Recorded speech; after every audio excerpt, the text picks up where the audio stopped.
Pagod ang mga mata ko habang nakatingin sa kawalan. Ang pintuan ng lumang bahay na ito, ang mga haligi nito, pati ang mga bitak sa pader, lahat ay palaging naririyan. Mga saksi sa bawat galit, bawat pagsisisi, at bawat tahimik na pag-iyak na hindi ko piniling ipakita. Ako si Ernesto, isang amang minsan ay nagpakabato, nanindigan sa sarili kahit mali, at ngayoy unti-unting nilalamon ng mga alaala. Noong kabataan ko, may prinsipyo akong hindi matinag. Walang lugar sa puso ko ang kahinaan, ang paghingi ng tawad, o ang pagtanggap sa mga bagay na hindi ko ginusto. Ang anak ko, si Benji, ay naging biktima ng paniniwala kong ito. Siya ang panganay namin ni Lorna, ang asawa ko. Sa simula, akala ko'y magiging maayos ang lahat. Bata pa siya noon, mapagmahal, masunurin, pero dumating ang panahon na tila lumihis siya sa daan na inaasahan ko. 16 na taon siya nang una kong maramdaman ang paglayo niya. Hindi na siya sumasabay sa mga plano ko para sa kanya. Gusto ko siyang maging inhinyero, pero sa tuwing pinipilit ko ang direksyon na yon, nakikita kong parang bumibigat ang loob niya. Hanggang sa isang araw, lumapit siya sa akin, nagngingitian pa, at sinabing gusto niyang mag-aral ng musika. Musika! Sa isip ko, paano makakabuhay ang mga awitin? Paano magiging praktikal ang ganitong pangarap? Ernesto, anak mo siya, bigyan mo ng pagkakataon, sabi ni Lorna sa akin ng gabing iyon. Pero hindi ko siya pinakinggan. Sa halip, sinabi ko kay Benji ang pinakamabigat na salita na lumabas sa bibig ko. Walang kwenta ang musika. Kung hindi mo ako susundin, mas mabuti pang umalis ka na lang sa bahay na ito. Hindi ko inaasahan, pero ginawa niya yon. Lumisan siya. Dala ang ilang piraso ng damit at gitara niyang lagi niyang nilalambing. Tumigas ang puso ko. Hindi ko siya hinabol. Hindi ko siya tinawag pabalik. Sa isip ko noon, tama ang ginawa ko. Hindi ko matanggap ang anak ko dahil sa tingin ko, naiiba siya sa gusto kong maging siya. Ang musika niya, ang pangarap niyang yon. Para sa akin, kalokohan. Lumipas ang mga taon, ang bahay ay tuluyang naging tahimik. Si Lorna, kahit pa hindi niya sinabi ng diretsyo, alam kong mabigat ang loob niya sa akin. Minsan, nakikita ko siyang umiiyak sa silid habang nakatingin sa lumang litrato ni Benji. Pero ako, nanatili akong matigas. Sa bawat araw na dumadaan, sinasabi ko sa sarili ko, hindi ko kasalanan, siya ang lumayo. Hanggang sa isang araw bumalik siya, hindi ko inaasahan yon. 25 taon na ang nakalipas mula nang umalis siya, pero naririto siya, nakatayo sa pintuan, may ngiti sa labi, may ibang liwanag sa mga mata. Sa unang tingin, hindi ko halos makilala. Ang dating payat na binata, ngayoy matipuno na. May kasama siyang bata, mga 5 taong gulang, siguro. Pa, ako si Benji at ito ang anak ko si Marco. Sabi niya, sa totoo lang, gusto kong magalit noon. Gusto kong sabihin, bakit ka bumalik? Ano ang kailangan mo sa akin? Pero hindi ko magawa. Ang bata, si Marco, ay nakatingin sa akin, may inosenteng ngiti. Parang walang alam sa kasaysayan naming mag-ama. Tila ba hinahanap niya ang lolo na hindi niya kilala? Paano ko tatanggihan ang inosenteng mata ng batang yon?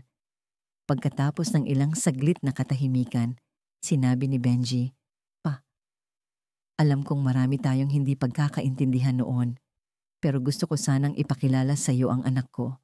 Gusto ko sanang mabigyan siya ng pagkakataon na makilala ka.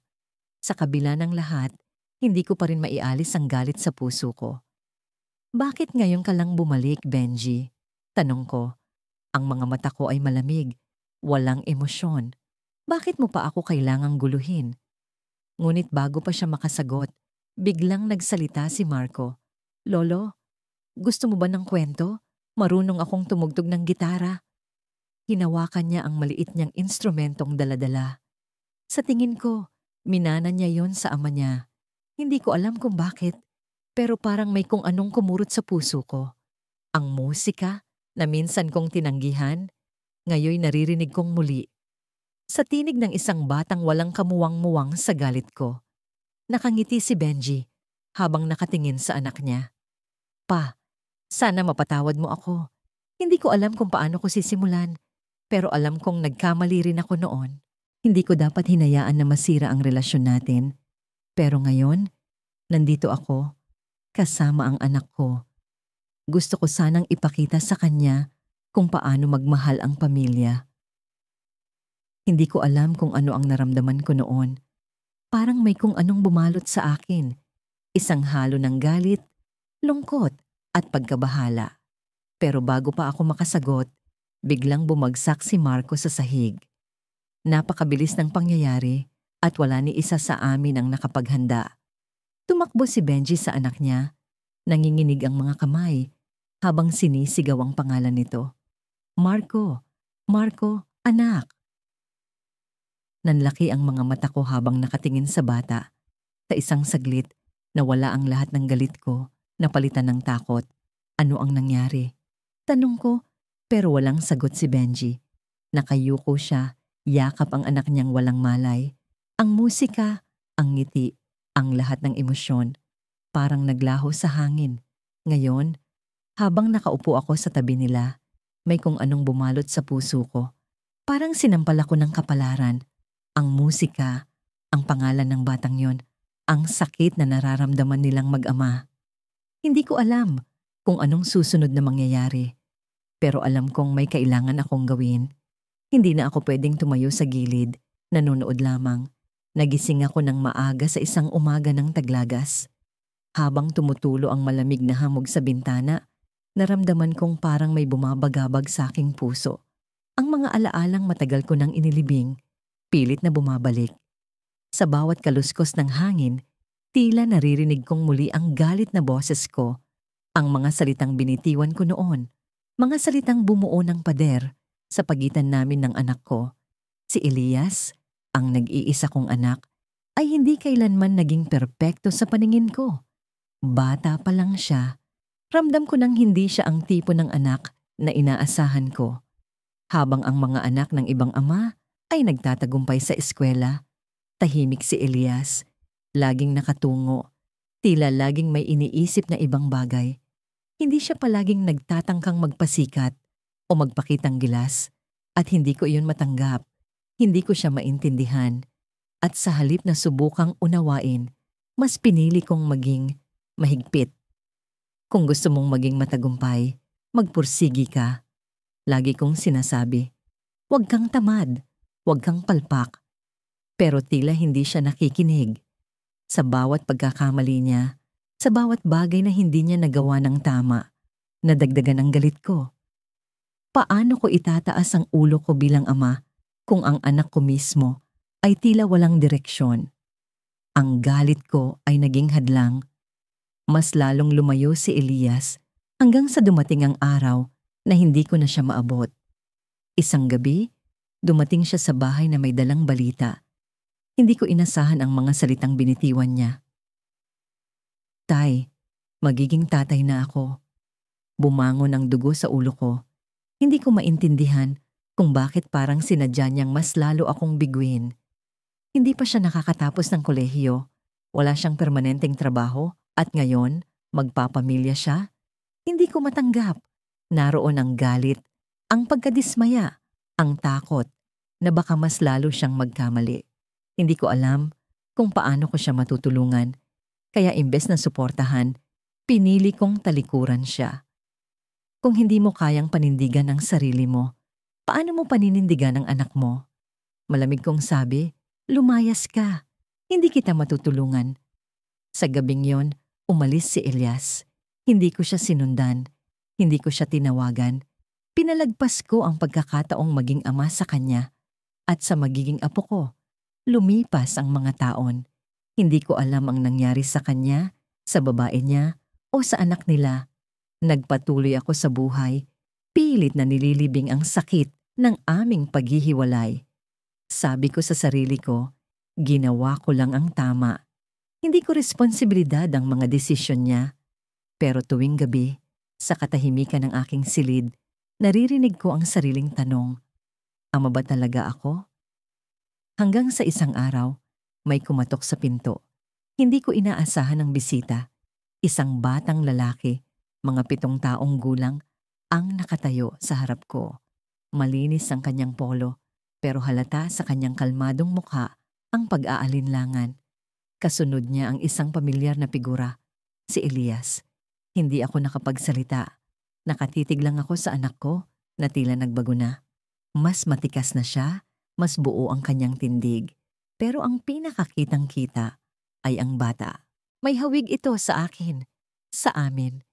Hindi ko maipaliwanag ang biglang kirot sa puso ko habang pinagmamasdan sila. Hindi ko alam kung galit ba, hiya, o takot ang nararamdaman ko. Tay, gusto kong ipakilala sa inyo si Mateo, sabi ni Elias habang dahan-dahang itinulak ang bata palapit sa akin. Anak ko, apo ninyo.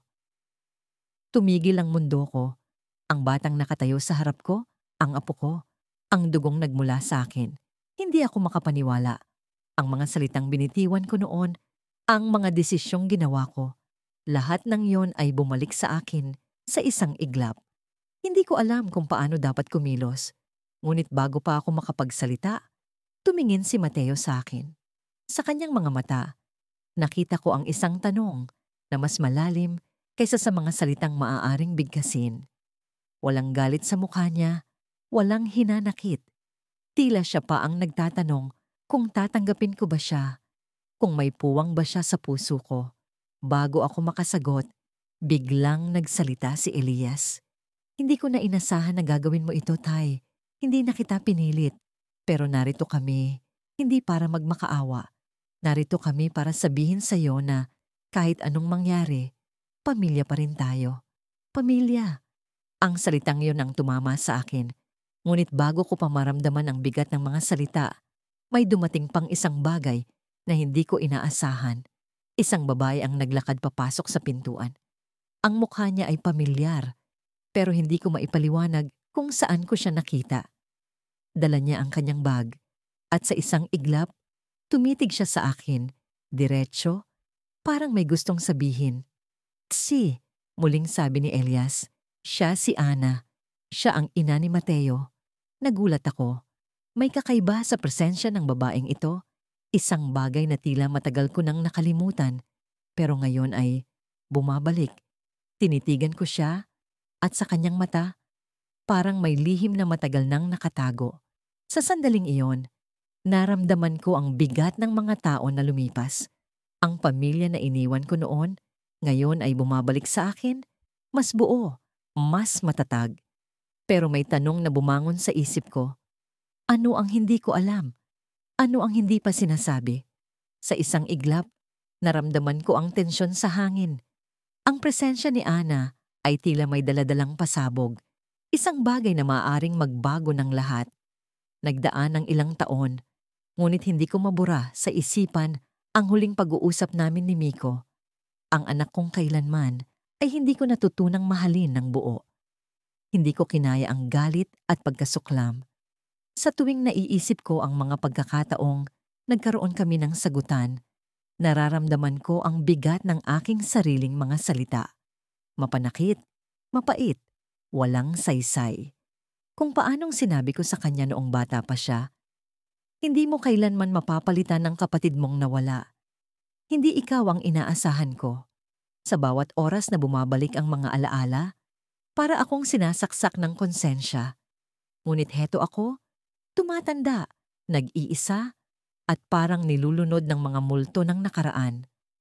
Ang ibang mga anak ko'y may kanya-kanyang buhay na rin. Bihira akong dalawin. At ang mga araw ko'y punong-puno ng katahimikan. Sa kabila nito, pilit kong ikinukubli ang lungkot sa likod ng tila, matigas kong panlabas. Isang pagkukunwari na parang kalasaglaban sa realidad. Isang umaga, habang nagkakape ako sa balkonahe, narinig kong may tumigil na sasakyan sa harap ng bahay. Hindi ako sanay sa mga bisita, kaya't agad akong napaisip kung sino ang dumating. Dahan-dahan akong bumaba, at pagbukas ko ng pinto, tumambad sa akin si Miko. Hindi ko siya nakita ng halos isang dekada. Tumanda siya, Ngunit parang may kakaibang liwanag sa kanyang mga mata. Isang bagay na hindi ko maipaliwanag. Sa tabi niya, may batang lalaki. Siguro'y mga 5 taong gulang na mahigpit na nakahawak sa kanyang kamay. Pa, bungad ni Miko, mahinahon ngunit puno ng emosyon. Gusto kong ipakilala sa'yo si Lucas, anak ko. Hindi agad sumagot ang bibig ko. Sa halip, tumitig ako sa bata. May hawig siya kay Miko noong bata pa siya. Pero sa isang iglap, naalala ko ang kapatid niyang nawala. Si Mateo. Ang mukha ni Lucas ay parang salamin ng parehong alaala at sakit. Nag-init ang dugo ko. Hindi ko alam kung bakit, pero parang gusto kong lumayo. Pilit kong pinipigilan ang sarili kong magsalita ng hindi maganda. Bakit ka nandito? Tanong ko. Malamig ang boses, halos walang emosyon. Huminga ng malalim si Miko. Alam kong hindi naging maganda ang relasyon natin noon pa, pero gusto kong bigyan ng pagkakataon ng anak ko na makilala ka. Apo mo siya. Apo. Hindi ko alam kung paano ko tatanggapin ang salitang yon. Tila isang mabigat na responsibilidad ang biglang bumagsak sa balikat ko. Paano ko mamahalin ang batang ito kung hindi ko nga natutunang mahalin ang ama niya? Ngunit bago pa man ako makapag-isip ng husto, biglang nagsalita si Lucas. Lolo, ikaw ba ang tatay ng daddy ko? Napatingin ako sa kanya. Ang inosenteng tanong niya'y parang sibat na tumama sa puso ko. Hindi ako makasagot. Hindi ko alam kung paano sasagutin ang isang bata na walang kaalaman sa masalimuot na nakaraan ng pamilya namin. Ngunit sa mga mata ni Lucas, walang bahid ng pagdududa, tanging kuryosidad at pananabik. Lucas, pasok muna tayo. Bulong ni Miko sa anak niya. Pumasok sila sa bahay habang nanatili akong nakatayo sa pintuan. Tulala. Tila nawala ng lakas sa mga nangyayari. Sa loob ng bahay, pinagmamasdan ko ang bawat kilos ni Lucas. Tila napakaaliwalas ng bata, mahilig makipag-usap, at puno ng enerhiya. Habang pinapanood ko siya, may kung anong tila kumukurot sa akin. Hindi ko maalis sa isipan ang tanong, ito ba ang pagkakataon kong makabawi? Ngunit paano kung hindi ko kayang tanggapin ang bata? Tulad ng hindi ko natanggap si Miko noon. Miko, sabi ko habang patuloy na nakatingin sa bata. Ano bang inaasahan mo sa akin? Hindi ko alam kung paano maging mabuting lolo. Hindi siya agad sumagot. Sa halip, tumingin siya sa akin. Seryoso ngunit kalmado. Pa, hindi ko inaasahan na agad mong tatanggapin si Lucas. Alam ko, mahirap para sa'yo. Pero gusto kong subukan. Para kay Lucas. Para sa pamilya natin. Siguro'y may parte ng puso ko na gusto rin subukan. Ngunit hindi ko alam kung paano sisimulan. Ang dami kong tanong, ang dami kong alinlangan, ang dami kong kasalanan. Paano ko babalikan ang mga panahong nasira dahil sa sarili kong pagiging makasarili? Lumipas ang maghapon sa pag-uusap, sa pag-aalangan, sa pananahimik. Ngunit habang lumalalim ang gabi, may isang bagay na tumatak sa akin. Habang naglalaro si Lucas, malapit sa bintana, tumingin siya sa akin at ngumiti. Isang simpleng ngiti, ngunit parang may sinasabi. Parang sinasabi nitong, Lolo, nandito ako. Hindi kita huhusgahan. Kinabukasan, nagising ako ng maaga. Tahimik ang paligid, ngunit parang may kakaibang pakiramdam. Bumaba ako at nakita ko si Miko sa kusina, nagtitimpla ng kape. Wala si Lucas. Paglapit ko, bumulong si Miko. Pa, may sasabihin ako sa'yo. Nang makita ko ang ekspresyon sa mukha niya, alam kong seryoso ang sasabihin niya. Ano yon? Tanong ko. Kinakabahan. Lucas, may sakit siya. Hindi ko alam kung gaano pa katagal siya, pero gusto kong malaman niyang mahal siya ng pamilya namin. Gusto kong malaman niyang may lolo siyang nagmamalasakit sa kanya. Parang nawala ang hangin sa kwarto. Ang lahat ng iniisip ko kahapon, ang lahat ng galit at alinlangan, biglang nawala. Napalitan ng isang masakit na realidad. Ang batang ito, na wala namang kasalanan sa akin o sa mundo, ay nanganganib mawala. At ako, Nasa harap ng pagkakataong maipakita ang pagmamahal, isang bagay na hindi ko nagawa noon. Ngunit kaya ko bang talikuran ang nakaraan? Kaya ko bang mahalin ang batang ito habang may oras pa? Pagkatapos naming mag-usap ni Maria noong gabing iyon, tila binuksan ng kapalaran ng isang lumang pinto na matagal ko nang iniwasang silipin. Hindi ko inaasahan ang bigat ng emosyon na bumalot sa akin habang binabalikan ko ang mga alaala ng nakaraan. Ang mga sigaw, ang mga tampo, ang mga galit na hindi ko napigilang ipakita sa anak kong si Daniel. Lahat ng iyon ay parang dumadagundong sa tenga ko, paulit-ulit. Noon, iniisip ko, tama lang ang ginawa ko. Binata pa siya, pabigla-bigla sa mga desisyon at hindi ko matanggap na ang batang itinuring kong pag-asa ng pamilya ay biglang nagkaroon ng anak sa hindi tamang panahon. Akala ko, nadadala lang ako ng galit dahil sa kabataan niya. Pero ngayon, habang iniisip ko ang bawat salita at kilos na ginawa ko noon, nagiging malinaw na hindi lamang kabataan niya ang dahilan ng galit ko, kundi ang sariling kahinaan ko. Hindi ko maamin sa sarili ko na takot lang akong masira ang plano ko para sa kanya. Natakot akong magmukhang hindi perpekto ang pamilya namin sa harap ng ibang tao. Ang huling pag-uusap namin ni Daniel ay naging masakit para sa akin. Hindi ko makalimutan ang ekspresyon sa mukha niya noong sinabi kong, "Hindi kita tinatanggap. Hindi ko kailangan ng anak mo sa buhay ko." Ang mga salitang yun ang naging huling mensahe ko sa kanya bago siya umalis sa bahay. Hindi ko siya tinawagan, hindi ko siya hinanap. Para sa akin, wala na siya. Ang ideya ng pagiging lolo ay itinuring kong isang sumpa. Ang buhay ko'y umiikot sa trabaho, sa mga plano ko para sa sarili ko, na para bang wala akong anak na umalis ng luhaan. Ngunit ngayon, habang tinitingnan ko ang litrato ni Daniel na binigay ni Maria, hindi ko maiwasang magtanong, paano kung mali ang lahat ng desisyon ko noon? Sa larawan, nakangiti si Daniel, hawak ang anak niyang si Leo. Ang bata, mga 5 taon gulang, ay may mga mata na tila nagmana sa akin. Napakabigat ng larawan sa kamay ko, parang may sariling buhay na tumutulak sa akin na kumilos. Ngunit paano?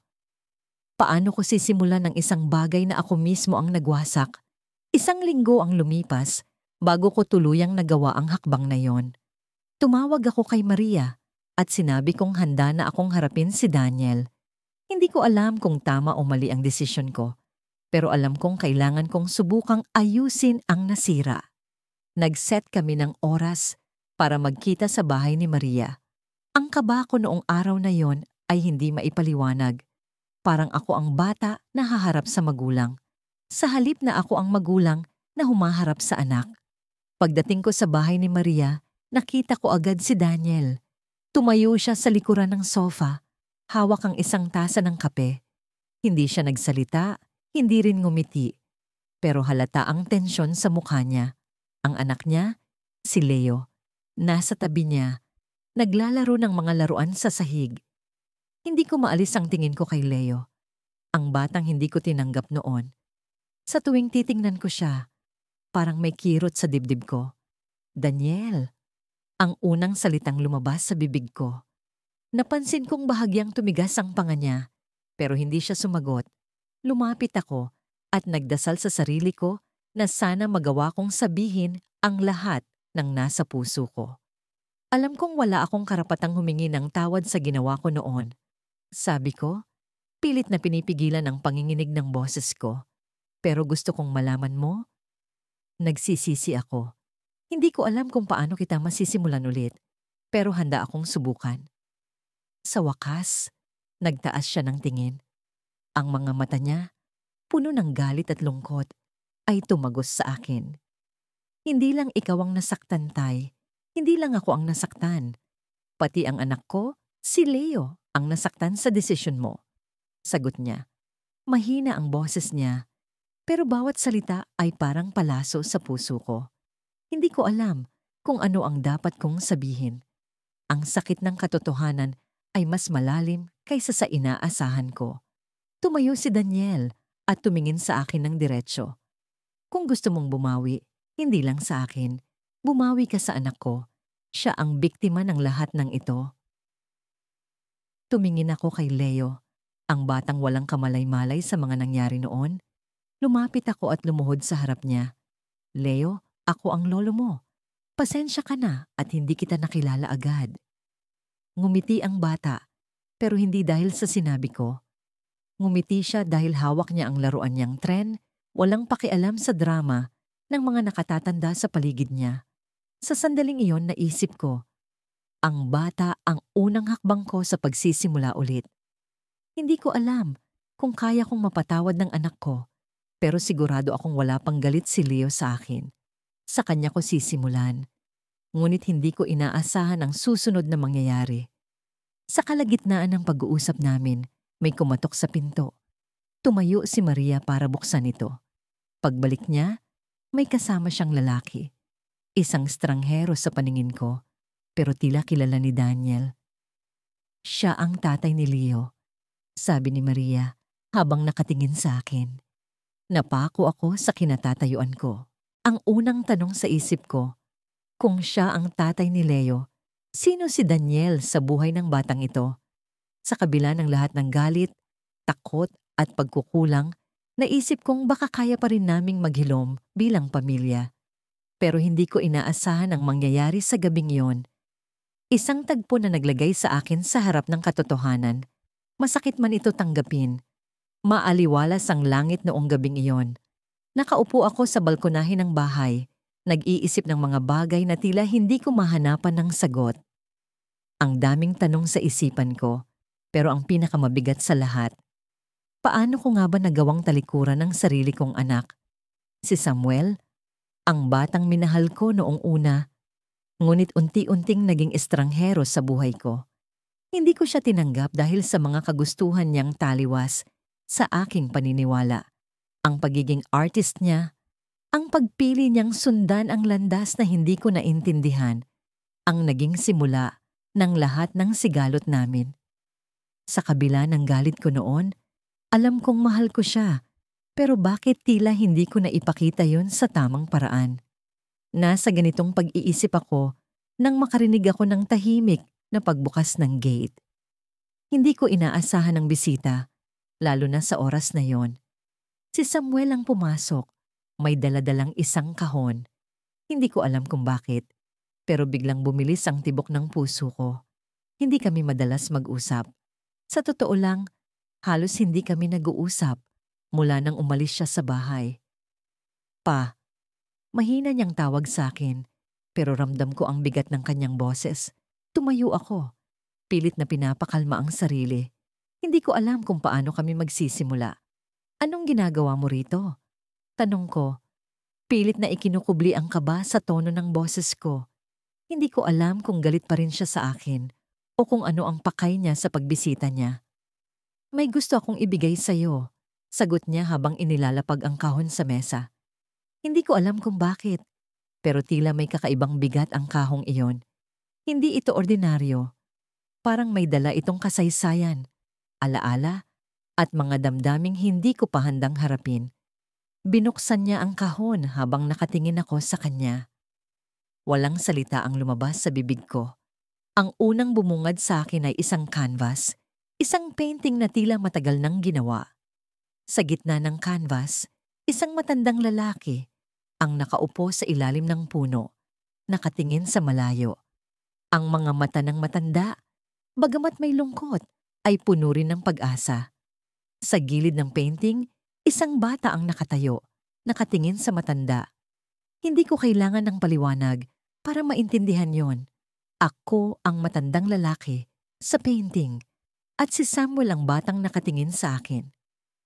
Ginawa ko to noong bata pa ako, sabi niya, habang hinahaplos ang gilid ng canvas. Hindi mo siguro alam, pero ikaw ang naging inspirasyon ng lahat ng unang painting ko. Kahit noong galit ka sa akin, kahit nung hindi mo ako maintindihan, ikaw pa rin ang dahilan kung bakit ako nagpatuloy. Hindi ko alam kung ano ang sasabihin ko. Para akong naging estatwa sa harap niya. Hindi makagalaw, hindi makapagsalita. Pinilit kong kontrolin ang damdamin ko, pero parang may gumuguhit sa dibdib ko. isang sakit na matagal ko nang tinago. Samuel, ang tanging nasabi ko. Hindi ko alam kung paano pa masusundan ang salitang yon. Hindi kita sinisisi pa, patuloy niya. Alam kong may mga bagay kang hindi naintindihan tungkol sa akin. Pero sana, ngayong nandito ako, subukan mo naman akong kilalanin. Hindi na bilang anak mo lang, kundi bilang tao, bilang isang ama. Biglang bumagsak ang salita niya sa akin. Ama, tumayo ako, hindi makapaniwala sa narinig. Anong ibig mong sabihin? Tanong ko. Pilit na pinipigil ang kaba at gulat. Ngumiti siya, pero may lungkot sa likod ng ngiti niya. May anak ako pa. 5 taon na siya. Ang pangalan niya ay Lucas. Para akong sinampal ng katotohanan. Hindi ko alam kung anong mararamdaman ko. Hindi ko alam na may apo na pala ako. Sa loob ng 5 taon, walang ni isang salita mula kay Samuel ang nagpahiwatig sa akin na mayroon na siyang sariling pamilya. At ngayon, sa gabing ito, bigla na lang niyang binuksan ang lahat ng ito sa akin. Bakit mo itinago sa akin ito? Tanong ko, ramdam ang sakit at galit sa boses ko. 5 taon, Samuel, 5 taon akong walang alam. Tinago ko dahil alam kong galit ka pa rin sa akin. Sagot niya, diretso at walang pag-aalinlangan. Alam kong hindi mo matatanggap ang mga desisyon ko. Pero ngayon, hindi ko na kayang itago. Kailangan kong malaman mo. Kailangan kong subukan ulit.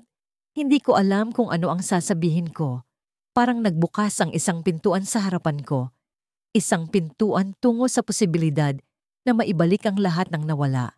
Pero sa loob din ng pintuang yon, may anino ng lahat ng pagkukulang ko bilang ama.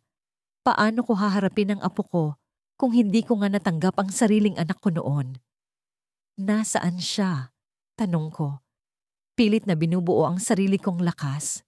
Sa labas, sagot niya habang tinuturo ang gate. Naghihintay siya pa. Gusto niyang makilala ka. Tumayo ako. Mabigat ang bawat hakbang. Sa loob-loob ko, hindi ko alam kung handa na ba ako.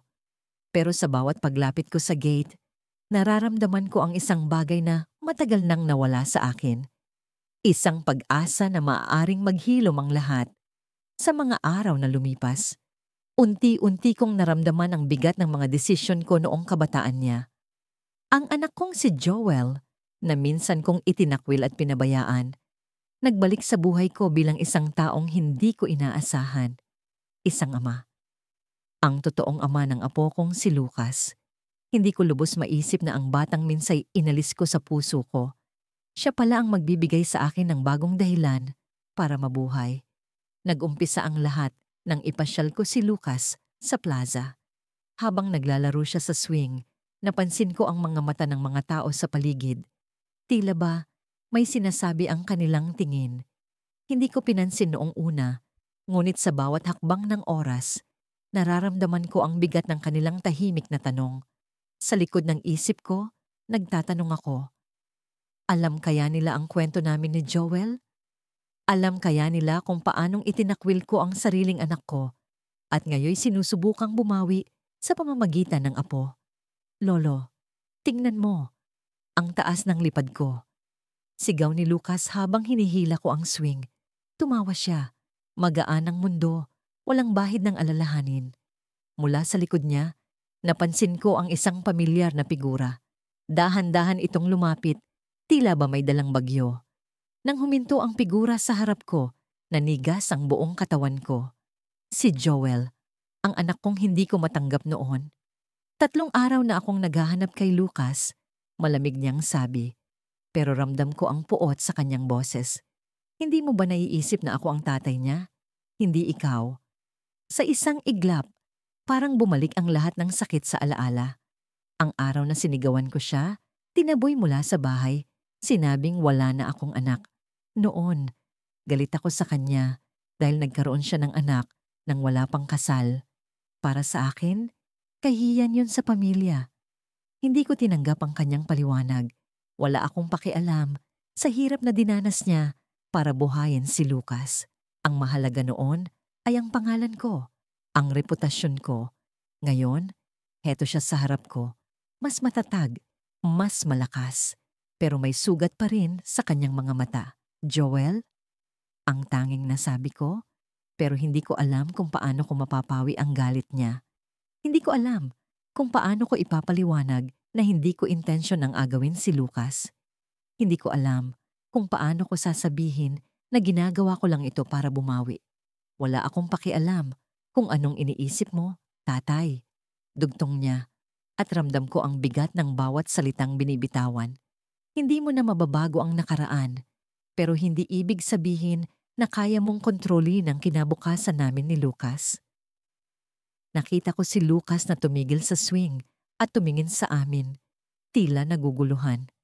Papa? Tanong niya. Inosente ang boses. Hindi ko alam kung ano ang sasabihin. Sa harap ng anak kong si Joel at apo kong si Lucas, naramdaman ko ang kawalan.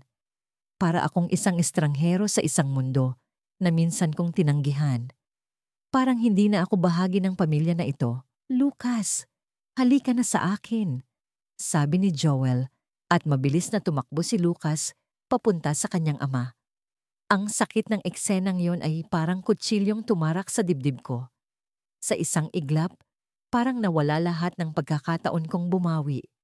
Ngunit bago sila tuluyang lumayo, biglang huminto si Joel at tumingin sa akin. Hindi ko inaasahang sasabihin niya ang sumunod na mga salita. Alam mo ba kung bakit hindi kita kinasuhan noong sinubukan mong agawin si Lucas?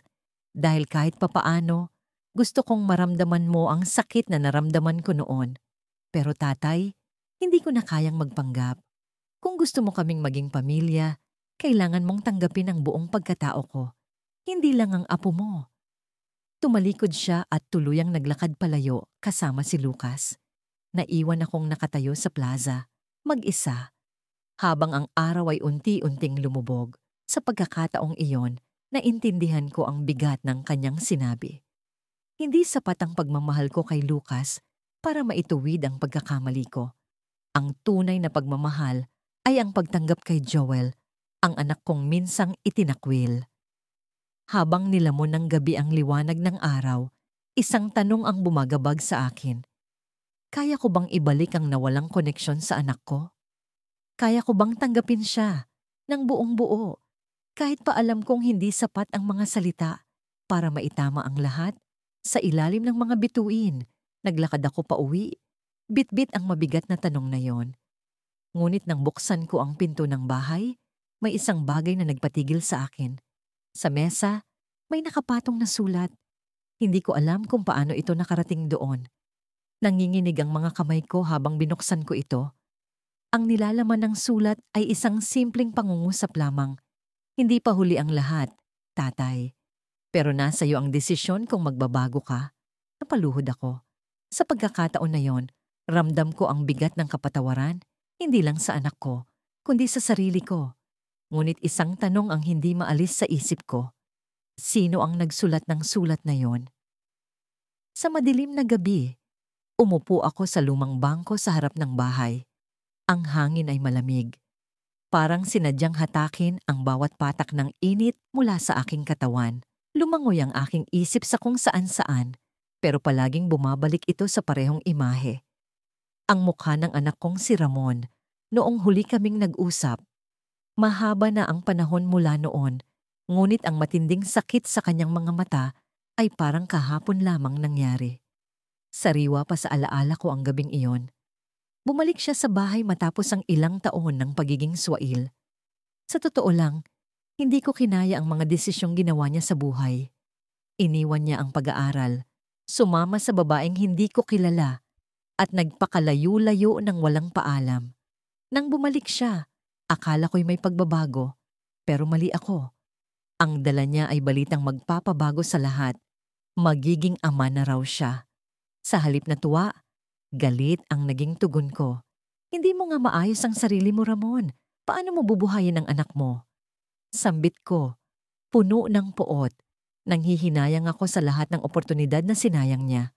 Sa huli, tinaboy ko siya palayo. Hindi ko siya tinulungan. Hindi ko tinanggap. Makailang ulit ko nang pinagsisisihan ang gabing iyon. Hindi ko alam kung paano bumawi. Hindi ko alam kung paano siya hanapin. Lumipas ang mga taon at sa bawat araw na hindi ko siya nakikita, lalo akong kinakain ng pagsisisi. Ang tanging balita na narinig ko tungkol sa kanya ay mula sa mga kaibigan niya. Nagpatuloy siya sa buhay, nagtatrabaho sa kung saan-saan, nagsusumikap para sa pamilya niya. Pero ni minsan, hindi siya muling humarap sa akin at wala akong lakas ng loob na magpakita sa kanya. Ngunit isang araw, habang nagkakape ako sa kusina, may kumatok sa pintuan. Hindi ko inaasahan ang bisitang yon.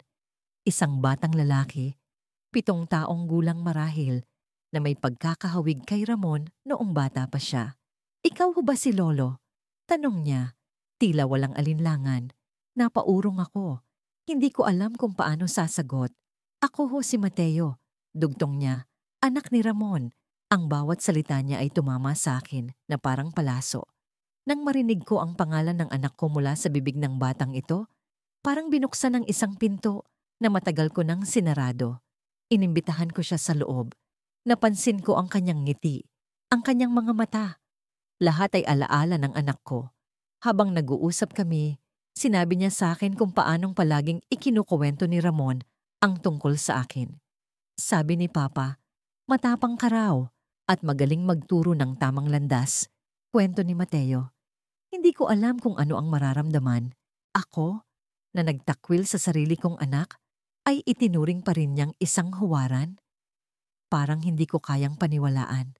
Si Mateo, sa murang edad niya, ay napakaraming tanong. Gusto niyang malaman ang tungkol sa kabataan ng kanyang ama, ang mga kwento namin noon, ang mga lugar na madalas naming puntahan. Pero sa bawat sagot ko, nararamdaman ko ang bigat ng mga tanong na hindi niya tinatanong. Ang tungkol sa kung bakit hindi ko tinanggap ang ama niya noon. Hindi ko alam kung paano ipapaliwanag sa kanya ang sakit na yon, ang pagkukulang ko bilang magulang. Sa kabila ng lahat, ang presensya ni Mateo ay nagbigay sa akin ng pag-asang makabawi. Sa unang pagkakataon, naramdaman ko ang koneksyon na matagal ko nang nawala. Ngunit sa bawat sandali ng saya, may kirot pa rin sa likod ng aking isipan. Paano kung hindi ko na makita si Ramon? Paano kung huli na ang lahat para humingi ng tawad? Isang umaga, habang inaasikaso ko si Mateo na naglalaro sa bakuran, may tumigil na kotse sa harap ng bahay. Bumaba mula rito ang isang lalaki. Matangkad, payat, ngunit matikas. Hindi ko kailangang tumingin ng matagal para makilala siya. Si Ramon, ang anak ko. Hindi ko alam kung paano ako kikilos. Gusto kong tumakbo sa kanya, yakapin siya. Pero natakot akong baka hindi niya ako tanggapin. Napaluhod si Mateo sa damuhan at tumakbo papunta sa kanyang ama. Si Ramon, na halatang gulat sa pagbisita ng anak niya sa akin, ay tumingin sa akin ng may tanong sa mga mata. Hindi ko alam kung galit ba yon, lungkot, o simpleng pagtataka. Lumapit siya sa pintuan ng bahay, hawak ang kamay ni Mateo. Hindi siya nagsalita. Tinitigan lang niya ako, tila naghahanap ng sagot sa mukha ko.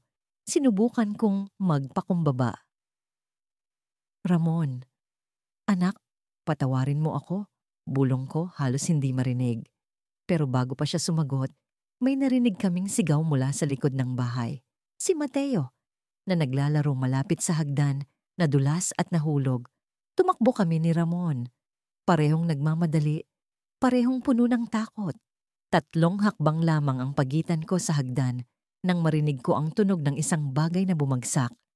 Isang bagay na mas malakas kaysa sa sigaw ni Mateo. Pagtingin ko, si Ramon ang nakahandusay sa lupa. Hawak pa rin ang braso ng anak niya. Iniligtas ito mula sa mas malalang pagkakahulog.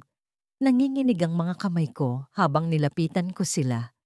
Mateo, umiiyak pero walang malubhang pinsala, ay yakap-yakap si Ramon. Pero si Ramon, ang anak ko, ay hindi gumagalaw. Pagpasok ko sa sala, naroon si Marco, ang anak kong matagal ko nang tinanggihan. Bit-bit niya ang maliit na bag ng kanyang anak, si Lila. Ang apo kong minsan ko lang nakita, noong sanggol pa siya. Hindi ko alam kung anong klaseng lakas ng loob ang nagdala sa kanila dito. Parang sinasaksak ang dibdib ko sa bawat hakbang ni Marco palapit sa akin. Ang mga mata niya puno ng tanong, pero wala ni katiting na galit. Nakakabingi ang katahimikang yon. Pa, sabi ni Marco, halos pabulong. Hindi siya nagtanong kung pwede ba siyang pumasok. Nakaupo na siya sa sofa bago pa ako makapagprotesta. Si Lila naman, nakayakap sa maliit na teddy bear habang nakatitig sa akin. Tila sinisilip ang loob ng kaluluwa ko. Ang bata, inosente sa lahat ng galit at kasalanan. Pero parang may alam siya sa mga hindi ko pa kayang aminin kahit sa sarili ko. Anong ginagawa niyo rito? Tanong ko. May halong inis at kaba. Hindi ko alam kung natutuwa ba akong makita sila o gusto ko silang paalisin.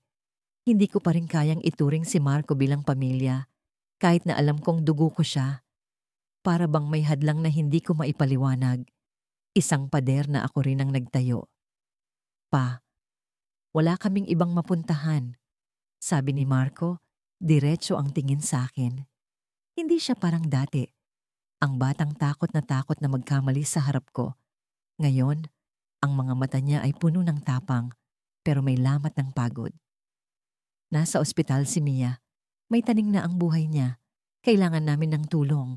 Napatingin ako kay Lila na parang walang naririnig. Ang bata mukhang masaya pa rin, pero may lungkot sa mga mata na hindi ko maintindihan. Hindi ko matanggal sa isip ko ang sinabi ni Marco. Taning sa buhay? Hindi ko alam kung ano ang gagawin ko sa sitwasyong yon. Ang asawa ni Marco, si Mia, ang babaeng pinagtalunan namin noon, ayaw ko sa kanya.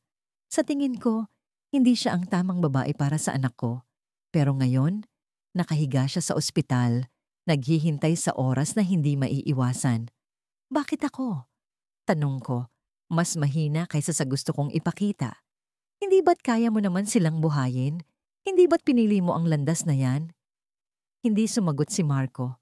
Nakayuko siya. Parang pinipilit ang sarili na huwag sumuko sa harap ko.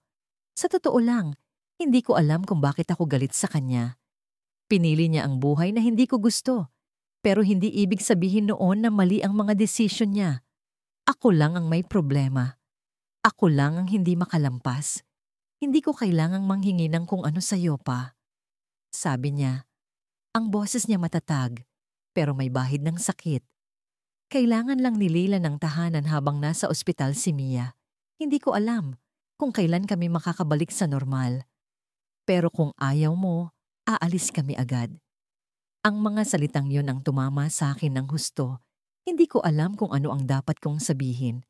Tumahimik ang buong bahay, maliban sa mahinang tunog ng electric fan. Si Lila, tumayo mula sa sofa at lumapit sa akin. Ang mga maliliit na kamay niya, dinampi sa tuhod ko. Tumingala siya. Ang mga mata niya, mata ni Marco noong bata pa, nagmakaawa ng hindi nagsasalita. Lolo, sabi niya. Ang boses niya parang musika na hindi ko narinig sa maraming taon. Pwede ba kami dito? Kinakalaban ko ang sarili ko. Ang puso ko, gusto nang bumigay. Pero ang utak ko, iniisip pa rin ang mga nakaraan. Ang galit, ang pagtatalo, ang mga bagay na hindi ko kayang kalimutan. Pero sa harap ng munting batang ito, parang walang saysay ang lahat ng yon. Parang ang bigat na daladala ko ay nawala sa isang iglap. Tumayo ako, ngumiti kay Laila, at kinuha ang teddy bear mula sa kanya. Pwede kayong manatili, sabi ko, hindi na tumingin kay Marco. Ayaw kong makita ang reaksyon niya. Ayaw kong makaramdam ng kahit ano pa. Hindi ko alam kung ginawa ko yon dahil sa awa o dahil sa takot na mawala ang pagkakataong ito. Akala ko tapos na ang lahat. Akala ko iyon na ang simula ng pagkakaayos. Pero nang lumabas si Marco para kunin ang iba pang gamit nila sa kotse, narinig ko ang isang tawag mula sa telepono niya. Naiwan niya ito sa mesa. Hindi ko sinasadya, pero napindot ko ang screen. Ang boses sa kabilang linya, malamig at diretso. Mr. Marco, wala na pong oras si Mia. Kung gusto niyo pong makaalis sa ospital para magpaalam, gawin niyo na po ngayon. Parang bumagsak ang mundo ko. Mabilis ang tibok ng puso ko at hindi ko alam kung paano ko sasabihin iyon kay Marco. Sa isang iglap, ang galit na naramdaman ko noon ay naglaho at napalitan ng takot. Takot na hindi ko maibabalik ang mga nasayang na panahon. Nang bumalik si Marco sa loob ng bahay, ang mukha niya ay puno ng pag-asa. Pero alam kong sa bawat segundo na magdaan, mababasag ang mundong iyon. Hindi ko alam kung paano ko sisimulan, pero alam kong kailangan kong sabihin sa kanya. Nang makita ko si Gabriel sa ospital noong araw na yon, bumalik sa akin ang lahat ng sakit ng nakaraan. Ang anak kong itinakwil ko noon, narito ngayon. Nangingibabaw ang presensya niya sa isang silid na punong-puno ng tensyon at takot.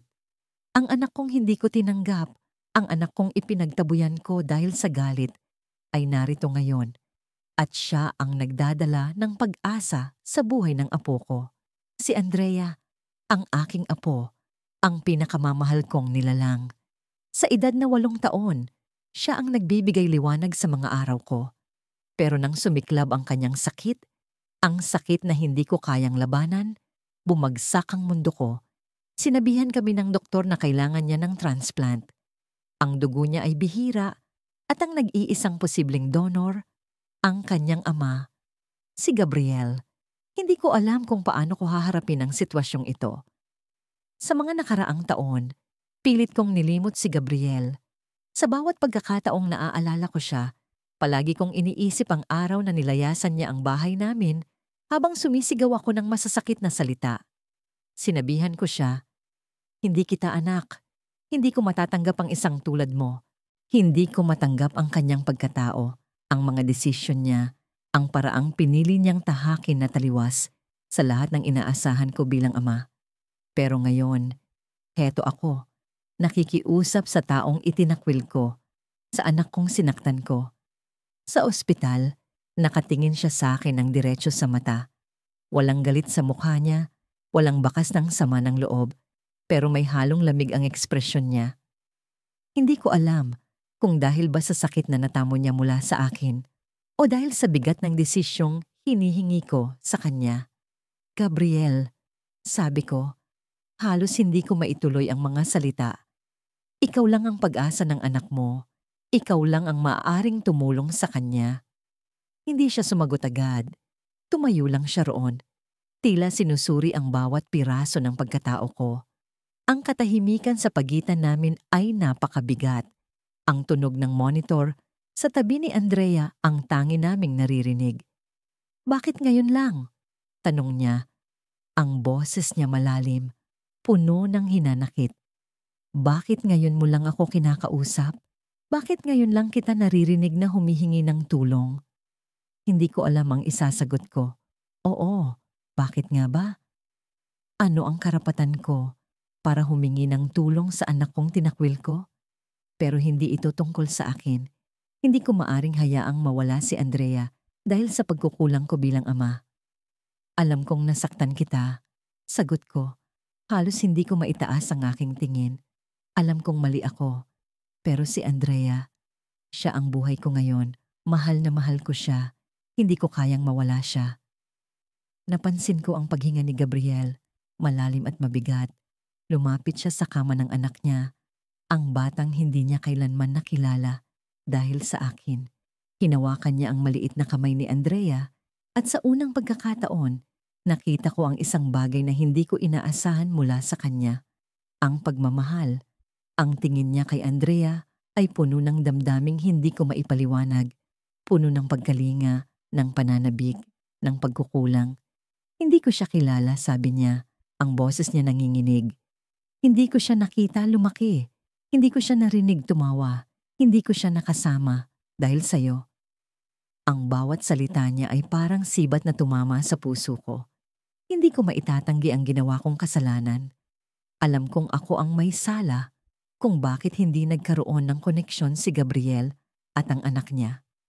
Ako ang pumigil. Ako ang nagtakda ng hangganan. Noon, iniisip ko na tama ang ginawa ko, na protektahan si Andrea mula sa kanyang ama, na sa tingin ko'y hindi karapat-dapat. Pero ngayon, maliwanag ang lahat. Ako ang naging hadlang.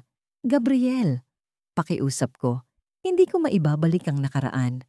Pero maaari mong iligtas siya ngayon. Ikaw lang ang makakagawa nito. Matagal siyang hindi sumagot. Tila may digmaan sa loob ng puso niya. Nakikita ko ang sakit sa mukha niya. Ang pagtimbang ng desisyon na magbabago ng lahat. Sa isang saglit, tumalikod siya, naglakad papunta sa pintuan ng silid, at akala ko'y iiwanan niya kami. Akala ko'y wala na akong pag-asa. Pero bigla siyang huminto. Bumalik siya sa akin, at sa unang pagkakataon, narinig ko ang mga salita na hindi ko inaasahan. Gagawin ko ito para kay Andrea. Sabi niya, ang boses niya puno ng resolusyon, pero hindi para sa'yo. Hindi ko alam kung paano ko tatanggapin ang sinabi niya. Masakit, pero totoo. Hindi ko maaring asahan ang pagpapatawad mula sa kanya. Ang mahalaga ngayon ay ang buhay ni Andrea. Pero sa loob-loob ko, alam kong kailangan kong harapin ang lahat ng pagkakamali ko. Hindi ko maaring takasan ang ginawa ko sa anak ko. Habang nakatingin ako kay Gabriel, biglang bumukas ang pintuan ng silid. Isang nurse ang pumasok, mukhang balisa. Doktor, may problema sa mga resulta ng pagsusuri ng dugo ni Ginoong Gabriel. Sabi niya, ang boses niya puno ng pag-aalala. Nagkatinginan kami ni Gabriel. Pareho naming naramdaman ang kakaibang tensyon sa silid. Ano ang ibig sabihin ng nurse? Hindi ko maintindihan. Ang anak ko, ang tanging pag-asa ng apo ko, ano ang nangyayari?